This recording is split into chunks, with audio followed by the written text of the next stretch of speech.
मिंबर नूर पर रौनक अफरोज़ मुक़्तदर उलमाए कराम व शोराए ज़ाम बावक़ार सामीन कराम, मेरे मोहतरम बुज़ुर्गों, नौजवान साथियों, प्यारे अज़ीज़ बच्चों, ख़वातीन इस्लाम, नक़ीब अहले सुन्नत, अस्सलामु अलैकुम व रहमतुल्लाहि व बरकातुहू। वालेकुम अस्सलाम व रहमतुल्लाहि व बरकातुहू। आप हज़रात घबराएं नहीं और हरगिज़ ये भी महसूस न करें जैसे मुझसे पेशतर इस माइक पर लोग आते जाते रहे। काफ़ी देर देर तक आप हज़रात ने सुना है। मैं बहुत देर तक आपके बीच रहने वाला नहीं, थोड़ी देर के लिए आप हज़रात के बीच हाजिर आया हूँ। चंद मिनट समात कीजिए हमें, उसके बाद इंशाअल्लाह आप लोगों ने या कमेटी वालों ने चाहा तो शाहर अहले सुन्नत अली जनाब एहसान शाकिर जी अनपुरी से दोबारा सुनिएगा, नहीं तो सलातो सलाम पढ़ लिया जाएगा। तकरीर सुनेंगे? कितने लोग नहीं सुनेंगे? हाथ उठाएं। 1 2 3। तकरीर का वक्त नहीं रहा, बस अल्हम्दुलिल्लाह अल्हम्दुलिल्लाहि नहमदुहु व नस्तईनुहु व नस्तगफिरुहु व नुमिनु बिही व नतवक्कलु अलैहि व नऊज़ु बिल्लाहि मिन शुरूरि अनफुसिना व मिन सय्यिआति अअमालिना। मन यहदिहिल्लाहु फला मुदिल्ल लहु व मन युद्लिलहु फला हादिय लहु व नशहदु अल्ला इलाहा इल्लल्लाहु वहदहु ला शरीक लहु व नशहदु अन्ना सय्यदना मौलाना मुहम्मदन अब्दुहु व रसूलुहु। अम्मा बाद, फ़अऊज़ु बिल्लाहि मिनश शैतानिर रजीम। बिस्मिल्लाहिर रहमानिर रहीम। व बिल वालिदैनि इहसाना। आमन्तु बिल्लाहिल करीम, सदक़ल्लाहुल अज़ीम। व बल्लगना रसूलुहुन नबियुल अमीनुल मतीनुल मुईनुल मुबीनुल करीम व नहनु अला ज़ालिका लमिनश शाहिदीन वश्शाकिरीन वल्हम्दुलिल्लाहि रब्बिल आलमीन। काबिल मुबारकबाद हैं आप हज़रात अपनी ग़ुलामी का सबूत पेश करते हुए अपने आका के नाम का जलसा अपने गाँव में मुनक्किद किया। अल्लाह तबारका व तआला आप तमामी हज़रात की इस काविश और कोशिशों को अपनी बारगाह बेनियाज में कबूल फरमाए। बाद नमाज इशा इस जलसे का आगाज़ हुआ अल्लाह के मुक़द्दस कलाम से। अनक़रीब आका की बारगाह में सलातो सलाम हम सब मिलकर पेश करके इख्तिताम फरमाएंगे। काबिल मुबारकबाद हैं आप तमामी हज़रात कि आप लोगों ने अपनी ग़ुलामी का सबूत किया, पेश किया। अल्लाह तबारका व तआला आपकी नेक जायज़ मुरादों को अपनी बारगाह बेनियाज में कबूल फरमाए। आइए कुछ अर्ज़ मारूफ़ से क़ब्ल अपनी और सारी कायनात के मरकज़ अक़ीदत, बेकसों के कस बेबसों के बस, आक़ाए नामदार महबूब रब्ब गफ़्फ़ार रोहे फ़िदा जनाबे अहमद मुस्तफ़ा मुहम्मद मुस्तफ़ा सल्लल्लाहु ताला अलैहि वसल्लम की बारगाह में हदिये दुरूद की सौगात पेश करने की सादतें हासिल करें। बुलंद आवाज़ से पढ़ें, अल्लाहुम्मा सल्लि अला सय्यदना व शफ़ीअना हबीबना मौलाना मुहम्मदिन बारिक वसल्लिम। सलातु व सलामन अलैका या रसूल अल्लाह, सलातु व सलामन अलैका या हबीब अल्लाह। सल्लल्लाहु तआला अलैहि वसल्लम। एक मरतबा और दुरूद पाक नबी और आले नबी की बारगाह में सल्लल्लाहु अला नबील उम्मी व आलिहि सल्लल्लाहु तआला अलैहि वसल्लम। सलातो व सलामन अलैका या रसूल अल्लाह सल्लल्लाहु तआला अलैहि वसल्लम। कि सुबह ले लिया हमने, शाम ले लिया हमने। सुभान अल्लाह, सुभान अल्लाह नहीं बोलेंगे? सुबह ले लिया हमने, शाम ले लिया हमने। बोलिए भाई। ये मैंने पहले कह दिया तकरीर का वक्त नहीं है, अगर बोलेंगे तो बोलूँगा, वरना दोबारा फिर आपके महबूब शायर को खड़ा करके मैं बैठ कर समात करूँगा। अरे नहीं, आप क्या बुलवाएंगे। सुबह ले लिया हमने, शाम ले लिया हमने। सुबह ले लिया हमने, शाम ले लिया हमने। सोते जागते रब का नाम ले लिया हमने।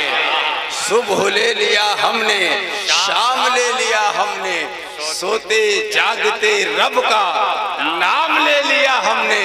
और कब्र में फरिश्तों ने जब किया सवाल हमसे, कब्र में फरिश्तों ने जब किया सवाल हमसे, तो बाअदब मोहम्मद का नाम ले लिया हमने। बाअदब मोहम्मद का नाम ले लिया हमने। सुबह ले लिया हमने, शाम ले लिया हमने। सोते जागते रब का नाम ले लिया हमने। सुभान अल्लाह।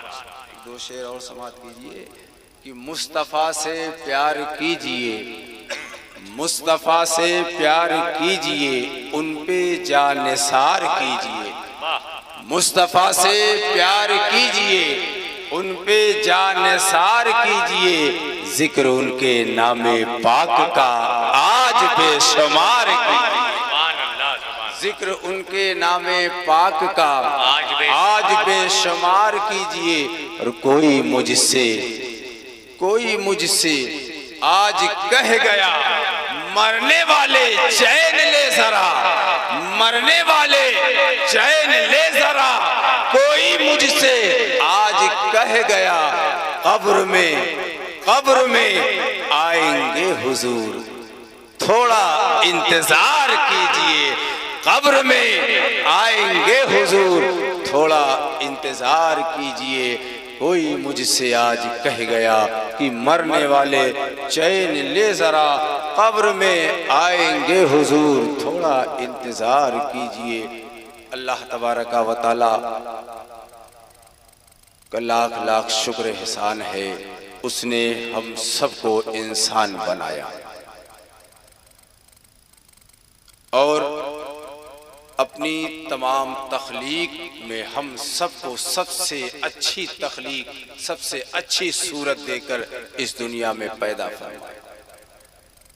जितना हम और आप उसका शुक्र अदा करें कम है। आज अल्लाह के फरमान को हमने भुला दिया, उस रब से किए हुए वादे को हमने पुश्ते ताक रख डाला है।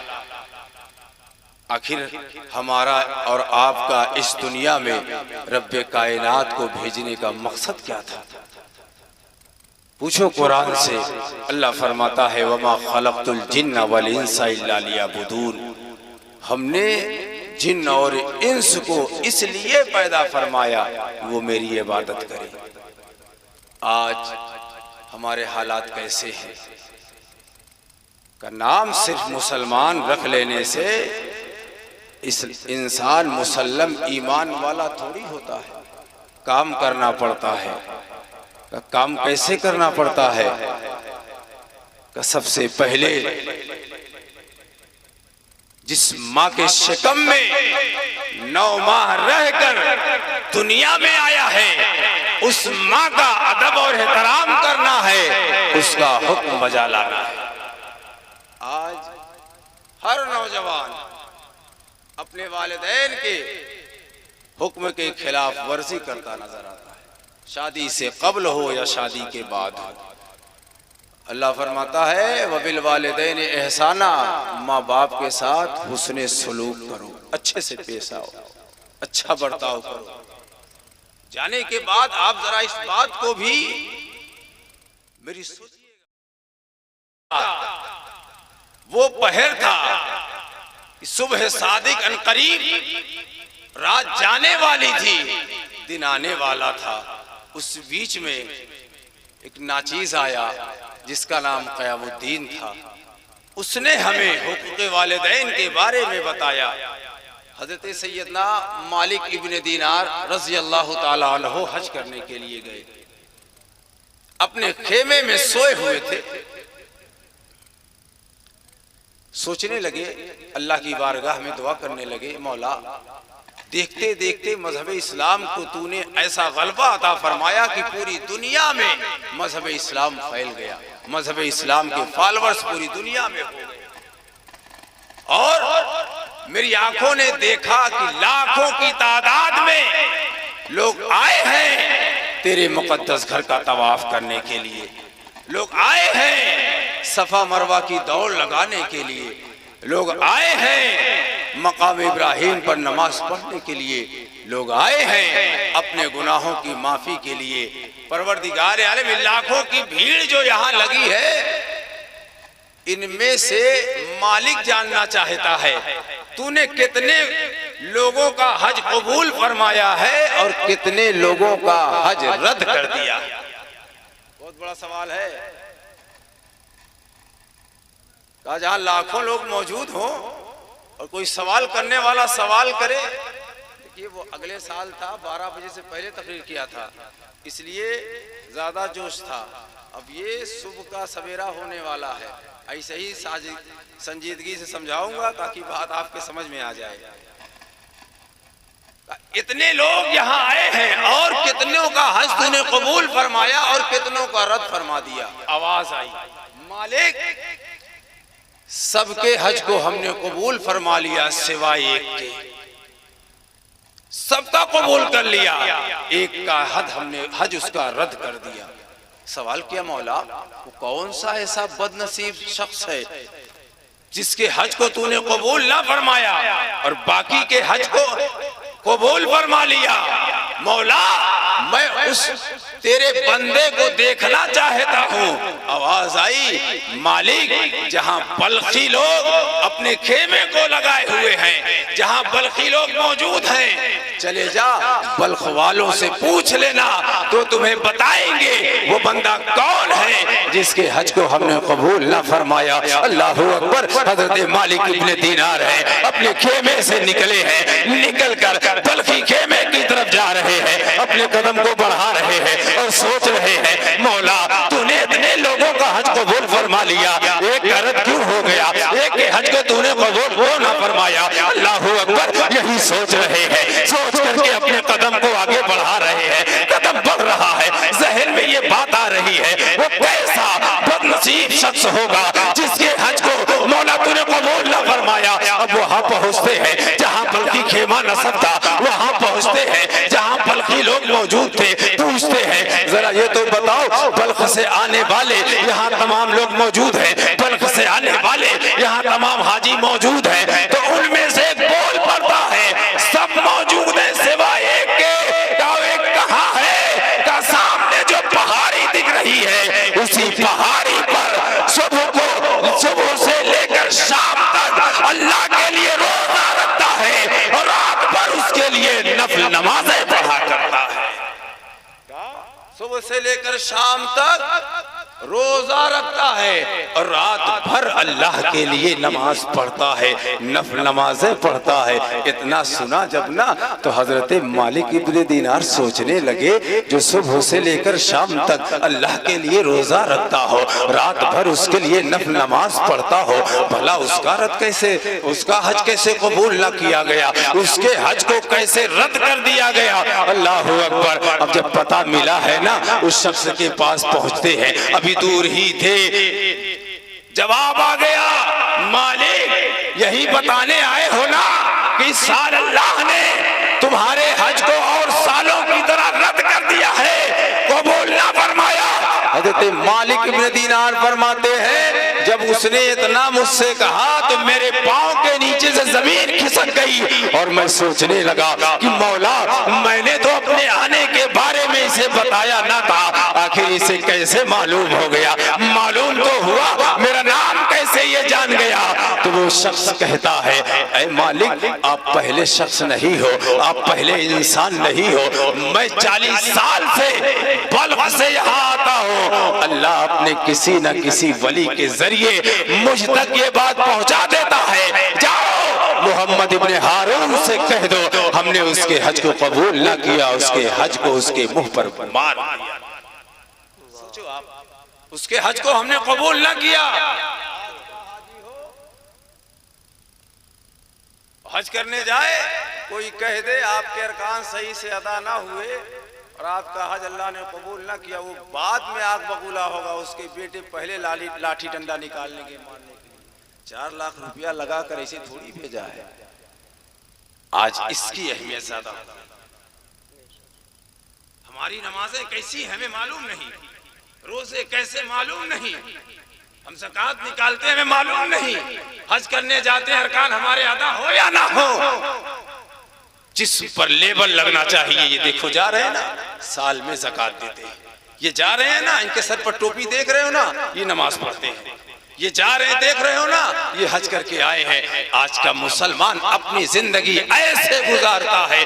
जरा सोचो, जब हजरत मालिक इब्ने दीनार उस शख्स के पास पहुंचे, कहा हमने अल्लाह से सवाल किया था, मुझे जवाब दिया कि तेरे हज को अल्लाह ने कबूल न किया। मैं देख रहा हूँ तू रात भर नफल नमाज पढ़ता है और दिन में अल्लाह के लिए रोजा रखता है।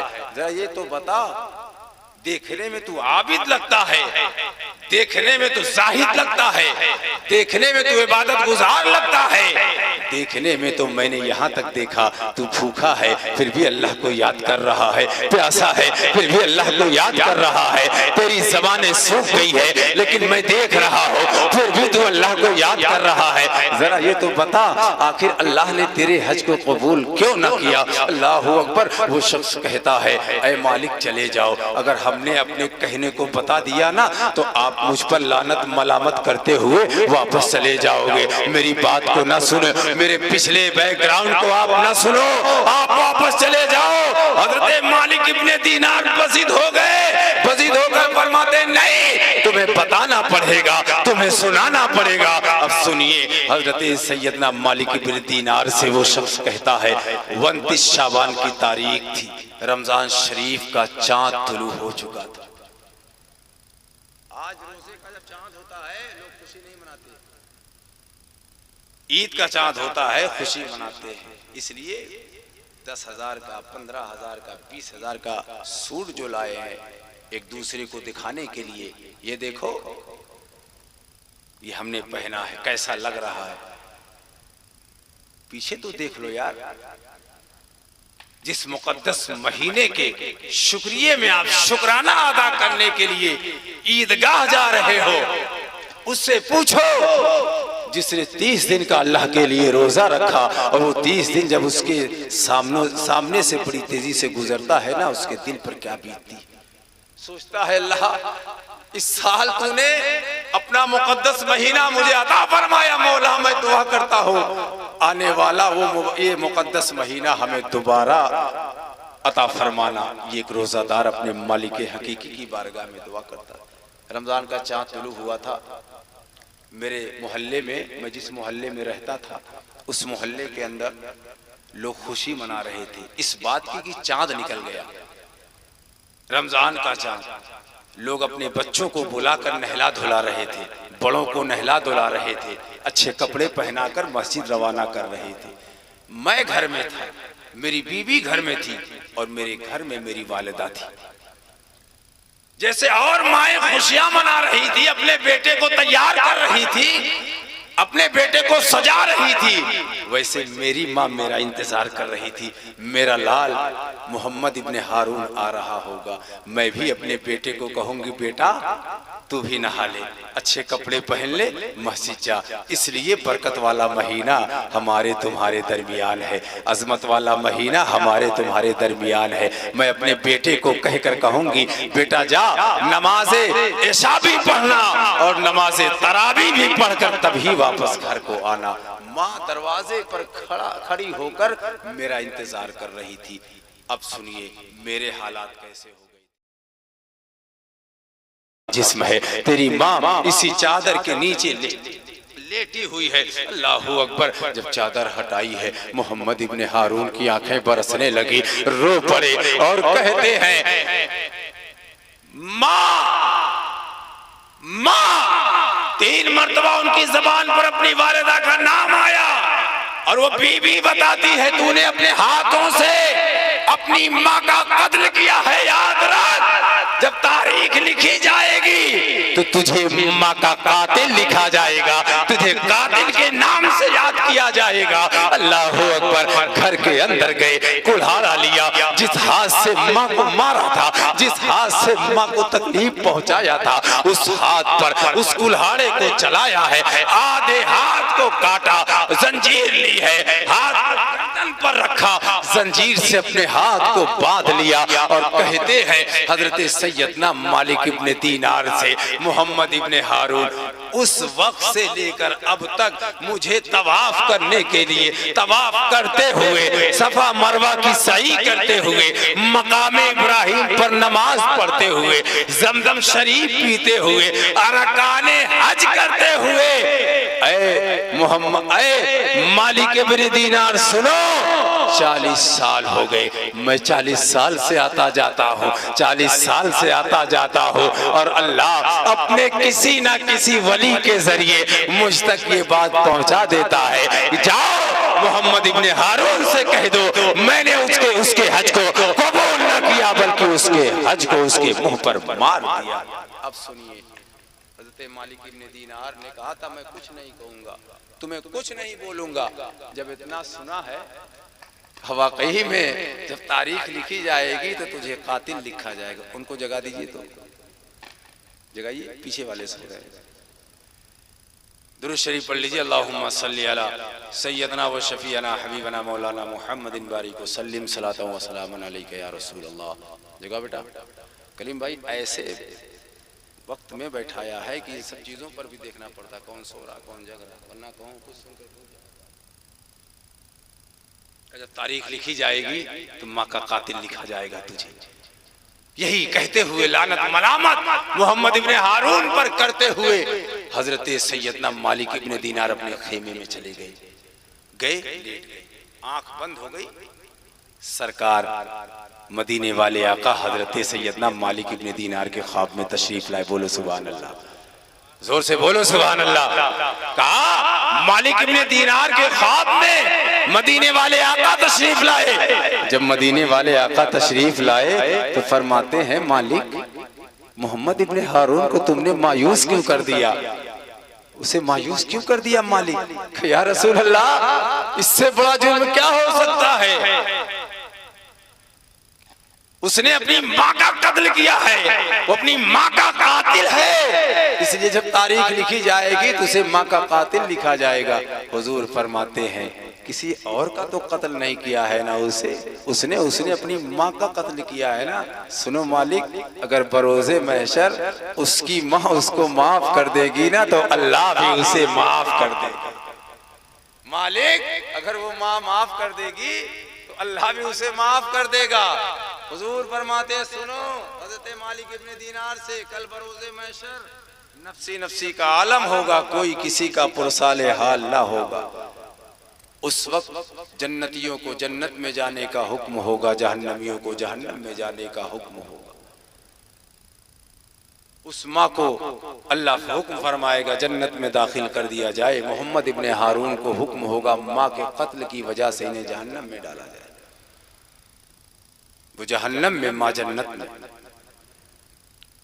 जो रब माँ को जन्नत देने वाला और मोहम्मद इब्ने हारून को जहन्नम का रास्ता बताने वाला, वही रब उस माँ के दिल में बेटे का ख्याल पैदा फरमाएगा। ये कौन फरमा रहा है? जाने कायनात जनाब मोहम्मदुर रसूलुल्लाह मोहम्मद इब्ने हारून के बारे में हजरत मालिक इब्न दीनार से कहते, मालिक वो रब उस माँ के दिल में बेटे का ख्याल पैदा फरमाएगा, और जब माँ को बेटे का ख्याल आएगा तो सवाल करेगी, मौला मेरा एक ही बेटा था दुनिया में, मेरा बेटा मोहम्मद इब्ने हारून कहाँ है? तो आवाज आएगी, आवाज ये आएगी, दुनिया में उसने तुम्हारा कत्ल किया था और उसी कत्ल की बुनियाद पर उसे जहन्नम में डाला गया है, जहन्नम में जलाया जा रहा है। तो माँ अल्लाह की बारगाह में अर्ज़गुज़ार होकर सवाल करेगी, मौला क्या मेरे बेटे के बख्शिश का, मेरे बेटे के मग़फ़िरत का कोई रास्ता है? आवाज आएगी, उसने मेरा कत्ल नहीं किया, तुम्हारा कत्ल किया। फौरन वो माँ कहेगी, मौला क्या मैं अपने लाल मोहम्मद इब्ने हारून को माफ कर दूंगी, क्या तू माफ कर देगा? आवाज आएगी, हाँ। वो माँ कहेगी, मौला मैंने अपने बेटे मोहम्मद इब्ने हारून को माफ कर दिया। जैसे माँ कहेगी, मौला मैंने अपने बेटे मोहम्मद इब्ने हारून को माफ कर दिया, अल्लाह का हुक्म होगा, ऐ फरिश्तों जल्दी जाओ, जहन्नम से मोहम्मद इब्ने हारून को निकालो और निकाल करके उन्हें जन्नती लिबास पहनाओ, और अलग जन्नत में ना रखा जाएगा बल्कि उसी जन्नत में रखा जाएगा जिस जन्नत में मोहम्मद इब्ने हारून की माँ है, यानी माँ और बेटे को एक साथ जन्नत में दाखिल कर दिया। ऐ प्यारे, अपनी माँ की कदर करो, अपनी माँ से मोहब्बत करो। आज हालात हमारे ऐसे हैं, हमने सुना ही नहीं, सुनते क्या है। एक मिसरे में हम अजमेर पहुंचते हैं, दूसरे मिसरे में बगदाद पहुंचते हैं, तीसरे में मदीना पहुंचते हैं, चौथे में हम जन्नत पहुंच जाते हैं, अब पांचवें मिसरे में बाहर निकल आते हैं। ये हमारे हालात हो गए, ये हमारे हालात हो गए हैं। शेर व शायरी की दुनिया में हम ऐसे मोह हो गए हैं कि हमें ये नहीं मालूम, हमें ये जानना जरूरी है कि हम पर जो 5 वक्त की नमाज फर्ज है, तो फर्ज को हम जब अदा करें तो उससे पहले, सबसे पहले हमें तैयारी क्या करना होगा? का जिस्म को पाक करना होगा, उस जिस्म पर जो कपड़ा होगा उसे पाक करना होगा, वजू करना होगा, अब दुआ पढ़कर मस्जिद में दाखिल होना होगा। जब मस्जिद में दाखिल होंगे, आज पूछ लिया जाए नमाज पढ़ते हैं, कहाँ पढ़ते हैं, कितने का 5 वक्त की तहज्जुद भी पढ़ते हैं, कहा सना याद है, सही से सुना सकते हैं, रुकू की तस्बीह सुना सकते हैं, सजदे की तस्बीह सुना सकते हैं, अत्तहियात सुना सकते हैं, दुरूद शरीफ सुना सकते हैं, दुआए मासूरा सुना सकते हैं। हमारे हालात ऐसे हो गए हैं, ख्याली दुनिया में हम ज्यादा रहने लगे। पहचानो अपने आप को, अल्लाह ने जमीन पर पैदा किया है ना, जिस दिन जमीन में जाएंगे ना, इस पर पैदा करने का हिसाब लेगा कब्र के अंदर। और कब्र एक ऐसा गड्ढा है, याद रखिए, एक ऐसा गड्ढा है जिसके अंदर हर एक को जाना है। कुल्लु नफ्सिन जायकातुल मौत का मजा भी चखना है। और जब कब्र की तारीकी में हमारे अपने हमें लिटा करके आते हैं ना, तो कब्र हर दिन हर एक से जिंदगी में सवाल करती है, अल्लाह के बंदे तू मेरे सीने पर चल रहा है ना, सुन, जब तू मेरी आगोश में आएगा ना, तू मेरे यहाँ के बारे में सुन ले, मेरे यहाँ के आशाइश के बारे में सुन ले। मेरे घर के अंदर तारीकी है, तारीकी ही तारीकी है, उसके अंदर बिच्छू है, कीड़े हैं, मकोड़े हैं, यहाँ तक कि तेरा दम घुटेगा वहाँ, तुझे उसी के अंदर आना है। अगर आना है ना, तो उसके अंदर आने से पहले तुझे तैयारी करना होगा। कहा तैयारी अच्छे से करके आना, अगर तू तैयारी करके अच्छे से ना आएगा तो याद रखना तेरा दम तो घुटेगा ही घुटेगा। तू अब दुनिया से जिस कफन को पहनकर मेरे घर में आएगा, इतनी तारीकी उसके अंदर है कि अपने माथे की आंखों से अपने कफन को तू देख नहीं पाएगा। अल्लाह अकबर। जरा आप मुझे बताओ, जिस कब्र के अंदर इतनी तारीकी है, जिस कब्र के अंदर इतना अंधेरा है, कहा अंधेरा दूर करने के लिए हम लाइट का इंतजाम करते हैं, अंधेरा दूर करने के लिए तरह तरह के आशाइश का इंतजाम करते हैं। कब्र में हमें जाना नहीं है क्या? कहा मरना नहीं है क्या? कहा मरना भी है और दफन भी होना है। जब दफन होना है ना प्यारे, तो हमें इस बात को याद रखना चाहिए कि वहाँ नकीरैन भी आते हैं, वहाँ अल्लाह के फरिश्ते भी आते हैं, सवालो जवाब करते हैं। हमारा जवाब जैसा होगा रिजल्ट वैसे ही आएगा। अगर हमने कह दिया, नहीं माना, नहीं जाना, नहीं पहचाना, तो आवाज आएगी उसी कब्र के अंदर, ये झूठ बोल रहा है। 20,000 का मोबाइल, 30,000 का मोबाइल, 1 लाख का मोबाइल दे रखा है। हमारा अपना बेटा हमारी अपनी गाढ़ी कमाई लेकर बर्बाद हो रहा है, लेकिन हमें एहसास नहीं है उसका, उसकी फिक्र नहीं। अरे माओ का हाल तो ये है, टीवी के सीरियल का एक फोटो छूटने ना पाए, चाहे सब्जी जल जाए, चाहे बेटा सिसक सिसक कर रोता ही क्यों ना रहे। अल्लाह अकबर। ज्यादा अगर रोता है, उसी मोबाइल को हाथ में दे दिया, ले बेटे इसी को देख ले ताकि तू खामोश हो जा। ए प्यारे, अगर आज हमने अपने बेटे को जब मेरा बेटा रोता रहा तो हमने उसे अपने गले से लगा लिया होता ना, तो आज जब हमने उसकी शादी की तो हमें घर से बाहर ना करता, बल्कि वो ये सोचता ये वही मेरे वालिदैन है। जब मैं छोटा सा था, नन्हा सा था, मेरे जिस्म के अंदर इतनी कुव्वत नहीं थी, मेरे पाँव के अंदर इतनी ताकत नहीं थी, मैं उठकर बैठ जाता या उठकर खड़ा हो जाता। ये वालिदैन जब मैं रोता था तो ये हमारे रोने को देखते थे, तड़प जाते थे और तड़प करके हमें गले से लगाते थे, प्यार करते थे। हमारे वालिदैन ने हमें गले से नहीं लगाया, प्यार नहीं किया। अब जब उनका बुढ़ापा आता है, वो भी बेटा वैसे ही करता है। 10,000 का मोबाइल खरीदा, रिचार्ज लाइफ लाइन कर दिया, कहा ले लीजिए, आप अपने टाइम को इसी मोबाइल से पास किया कीजिए। हमारे पास इतना वक्त नहीं है कि हम आपके पास बैठ करके वक्त दे। अल्लाह अकबर। हजरत सैयदना मालिक इब्ने दीनार से मोहम्मद इब्ने हारून ने अपने हालात को बयान किया, कहा मेरी माँ इंतजार कर रही थी और मेरा उठना बैठना ऐसे दोस्तों के साथ हो गया जो शराबी थे, जो शराबी थे, शराब पीते थे। उन्हीं शराबी दोस्तों में से मेरी दोस्ती एक दोस्त से हो जाती है।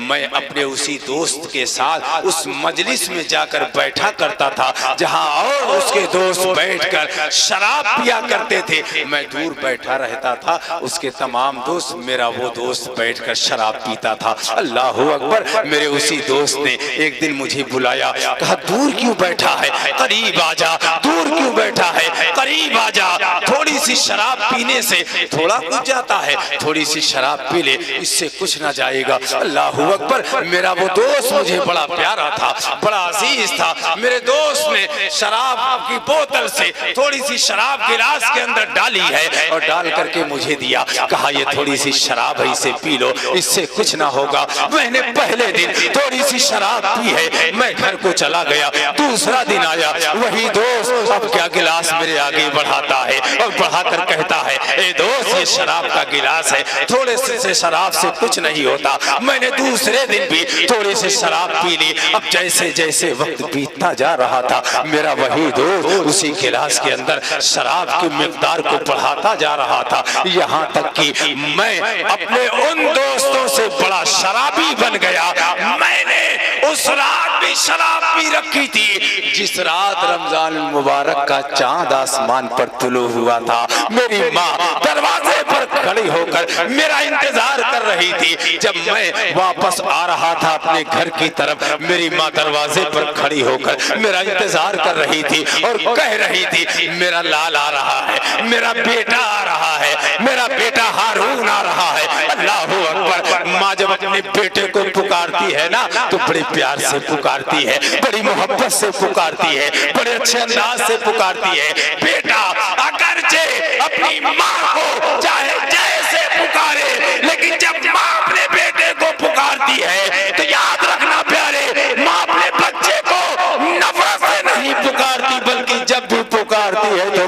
मोहब्बत से पुकारती है, प्यार से पुकारती है, अकीदत से पुकारती है। इसलिए कि जिस माँ के शिकम में हम 9 माह रहकर दुनिया में आए हैं, उस माँ से पूछा जाए, ऐ माँ जरा बता, मैं जब तेरे शिकम में आया उस वक्त तूने कैसी कैसी परेशानियों को बर्दाश्त किया, कैसी कैसी मुसीबतों को बर्दाश्त किया। अल्लाह अकबर। वो माँ तमाम परेशानियों को, तमाम दुख को भुला करके जब अपने बच्चे के चेहरे पर देखती है, उसका डर भी दूर हो जाता है, उसकी परेशानी भी दूर हो जाती है।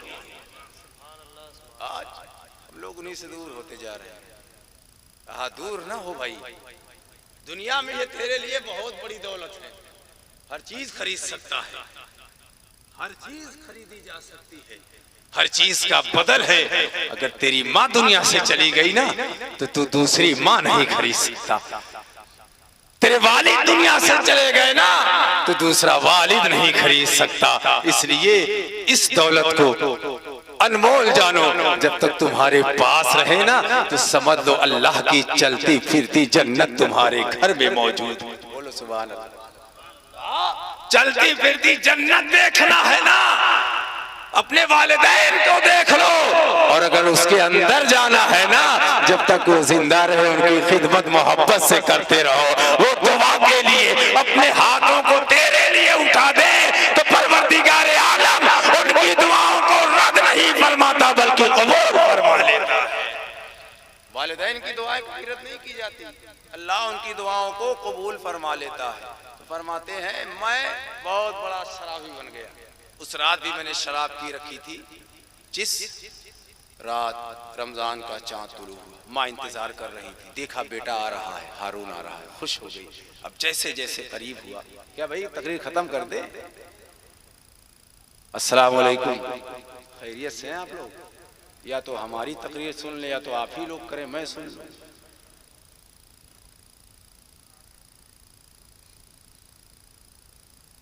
हम कोई ऐसी बात नहीं बता रहे हैं जो आपकी समझ में ना आए, हम आपके ज़हन ही को बता रहे हैं।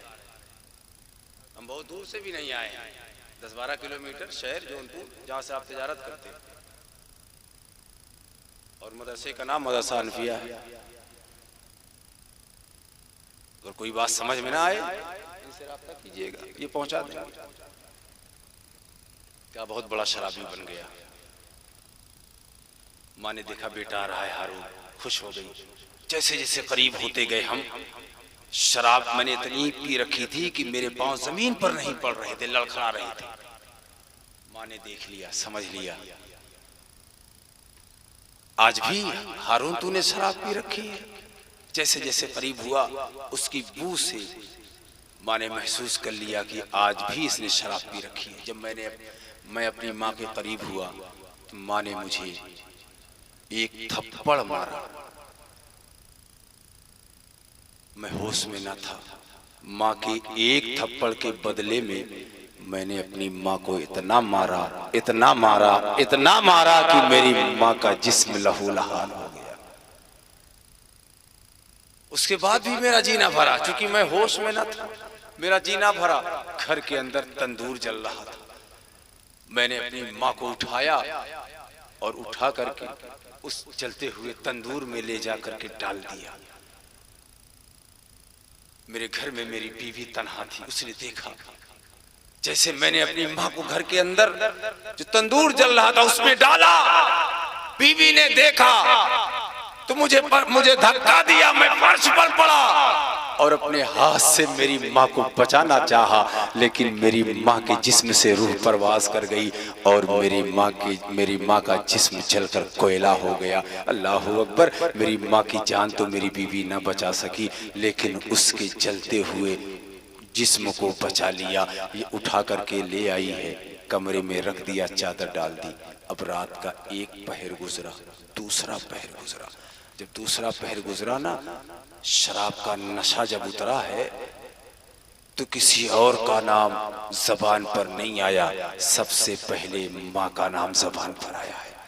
अब जैसे ही माँ का नाम जबान पर आया, तो वो बीबी जो सामने खड़ी होती थी थर थर कांपती थी, नजरों में नजरें डालकर बात नहीं करती थी, वही बीबी सामने खड़ी होकर कहती है तू कैसा इंसान है, कैसा बेगैरत इंसान है, किस माँ को पुकार रहा है, किस मुंह से पुकार रहा है। अरे जिस माँ ने तुझे 9 माह अपने शिकम में रखा और उसने तुझे एक थप्पड़ मारा, तूने उस माँ को एक थप्पड़ के बदले में इतने थप्पड़ मारे कि उसका जिस्म लहू लहान हो गया, उसके बाद भी तेरा जी ना भरा, तूने घर के अंदर जो तंदूर जल रहा था उस माँ को उसके अंदर डाल दिया। ले, मैं तो तेरी माँ की जान ना बचा सकी, लेकिन तेरी माँ के जिस्म के कोयलों को बचा सकी है। कहा मेरी माँ का जिस्म कहाँ है, जला हुआ जिस्म कहाँ है। अल्लाह अकबर। वो बीवी कहती है ये जो चादर डली हुई है ना, ये मदरसे में अगरचे नहीं गया था, ये मदरसे में अगरचे नाम नहीं लिखवाया था, लेकिन मेरे महबूब के नाम का जब जलसा होता था, मेरे महबूब के नाम की जब मजलिस सजती थी, वहां ये आता था, बताया जाता था, लेकिन एक कान से सुनता था, दूसरे कान से बातों को निकाल देता था। अल्लाह अकबर। अब वही अल्लाह का मुनादी ने निदा लगाता है, इसको जहन्नम का लिबास पहनाकर सुला दिया जाए। अगर आपने सही जवाब दे दिया तो कहा मेरा बंदा सच कहता है, इसे जन्नती लिबास पहनाकर सुला दिया जाए। ऐ मेरे प्यारे, ऐ मेरे प्यारे, ऐ मेरे अजीजों, मेरी बात पर गौर करो कि जिस कब्र के अंदर इतनी तारीकी है, उसके अंदर कीड़े मकोड़े हैं, उसके अंदर बिच्छू है, और बिच्छुओं का हाल ये है कि आज दुनिया का बिच्छू डंक मारता है तो कई घंटे तक हाथ टेढ़ा रहता है, पैर जमीन पर नहीं पड़ता, यहाँ तक कि हम कोई काम काज करने के लिए तैयार नहीं होते। और वो अल्लाह के हुक्म से वो बिच्छू जब अजाब की शक्ल में मुसल्लत होगा, एक डंक मारेगा, 70 गज जमीन के अंदर धंसते नजर आओगे।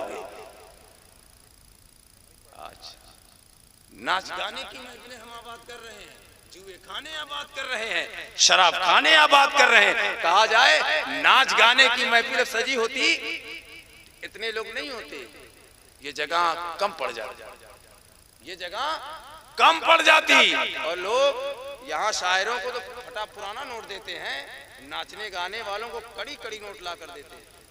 क्यों भाई? वो बताएगा फलाने साहब ने 10 रुपया दिया, फलाने साहब ने 10 रुपया दिया, ढिमाके साहब ने 10 रुपया का नाम के लिए आप दे रहे हो। याद रखना ये आपका दुनिया में कमाना और आपकी गाड़ी कमाई जो आपने कमाया और पानी की तरफ बहा दिया, उसका कुछ आपको अजर ना मिला। नाते रसूल अगर कोई शायर पढ़ता है, आप मोहब्बत से अपनी जगह बैठकर सुभान अल्लाह कह दो। अगर और दिल को छू जाए तो अगर कुछ रखे हो तो उससे अदब से मुसाफा कर लो, एक हाथ को दो, दूसरे हाथ को खबर ना हो, तो पता ये चला शायर का मकाम कहाँ है, आपका मकाम कहाँ है। कहा शायर नात पढ़ता है मिंबरे रसूल पर खड़े होकर, तो एक अजीम सहाबी हजरत सैयदना हसन बिन साबित की सुन्नत को अदा करता है, और आप हजरात जो नीचे बैठकर शायरों को इनाम से नवाजते हैं, इकराम से नवाजते हैं, खुद जनाबे मुहम्मदुर रसूलुल्लाह की सुन्नत को अदा करते हैं। आज इस सुन्नत को हमने खिलवाड़ बना लिया है। नाच गाने की महफिलें हमसे आबाद है, शराब खाने हमसे आबाद है, तो कह दिया जाए जलसा हो रहा है,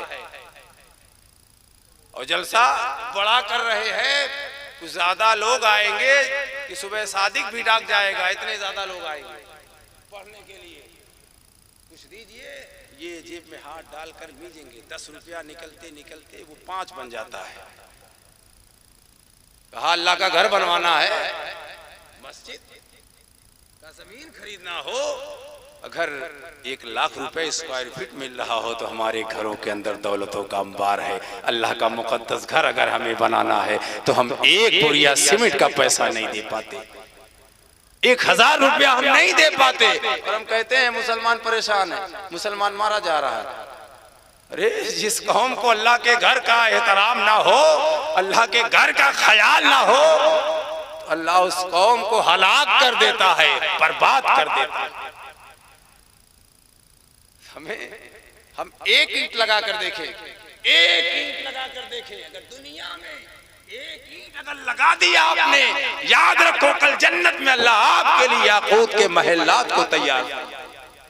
नाचने वालों पर 1000 रुपया लुटा दोगे ना, यही का यही रह जाएगा, जाने के बाद आपको भूल जाएगा आप कौन थे, फला कौन थे, वो किसी को याद ना रखेगा।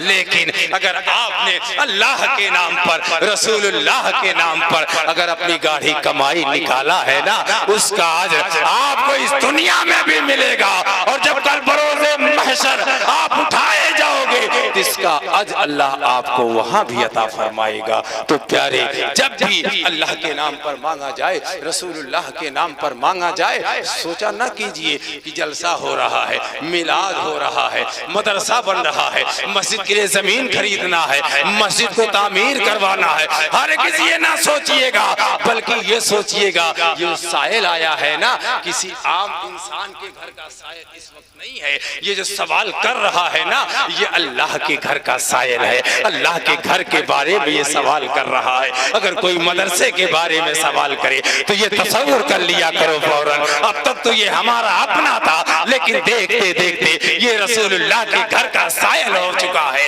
ये तो हमारा अपना था। ये देखते देखते रसूलुल्लाह के नाम पर और रसूलुल्लाह के नामूस के लिए अपनी जान कुर्बान कर देने वाला सच्चा आशिक बन चुका। ऐसे जिंदगी गुजारो, तब जाकर समझ में आएगा। कहा सुबह को कमाया, शाम को खत्म कर लिया तो क्या बनेगा। बच्चों को बताओ और वो बात बताओ जो सही बात है, वो बात हरगिज ना बताओ। जैसे एक मौलवी बैठा पाकिस्तान के अंदर, जिसका नाम तारिक मसूद है, खूब वायरल हुआ। उसने कह दिया कुरान पाक की आयत करीमा के बारे में, मैं किसी डरता उड़ता नहीं हूं सिवाय अल्लाह से, आप थोड़ी हमारी जान के मुहाफिज हैं। जब तक अल्लाह चाहेगा ना तब तक जिंदा रहूंगा, जिस दिन वो चाह लेगा उसी दिन मौत आ जाएगी।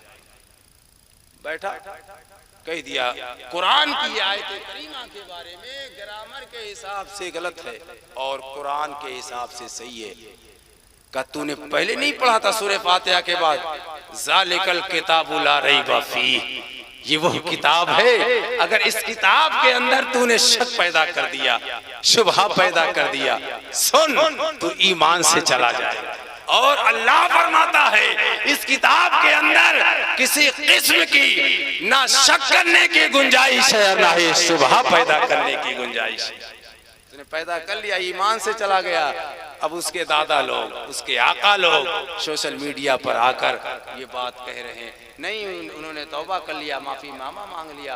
कहा हमारा मुजरिम तू नहीं है, तू अल्लाह और उसके रसूल का मुजरिम है। तुझे अगर माफी मांगना है तो अल्लाह के घर में जा, अगर अल्लाह के घर से तुझे माफी ना मिले ना, किसी अल्लाह वाले के दर पर चला जा। इसलिए जब माफी का रास्ता बंद हो जाए, माफी कहीं से मिलती नजर ना आए, तो याद रखना अल्लाह के घर में जाते रहो और ये समझते रहो कि हमें माफी ना मिल रही है, हम माफ नहीं किए जा रहे हैं। तो ऐ प्यारे, किसी अल्लाह वाले के दर पर चले जाना। जब अल्लाह वाले के दर पर जाओगे तो अल्लाह वाला अल्लाह तबारक व तआला ये नहीं देखता ये आने वाला कौन है। ये आने वाला अगरचे गुनहगार है, ये आने वाला अगरचे पापी है, ये आने वाला अगरचे बदकार है, ये आने वाला अगरचे पापी है, ये आने वाला अगरचे बेनमाजी है, अगर आने वाला अगरचे ये बदकिरदार है, ये आने वाला आया है तो वो उसूल अख्ताब के दरबार पर आया है, अब्दुल कादिर के दर पर आया है,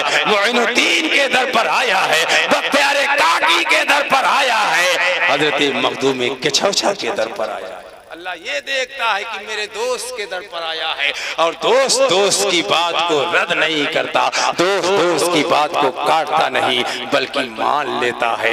ये अल्लाह वाले, ये जो जमातें हम देख रहे हैं, ये अल्लाह वाले जो हैं अल्लाह के दोस्त हैं। आज हम लोग पीरी मुरीदी में अपनी जिंदगी ऐसे खत्म कर दें। अल्लाह वाले देखिए, जब खत्म करना बता दीजिएगा, अब बाद में न कहिएगा मौलाना बैठ गए शुरू हो गए, बिला झिझक आप कह दीजिएगा, खत्म कीजिए। हजरत सैयदना कुतुबुद्दीन बख्तियार काकी का मज़ार शरीफ कहाँ है?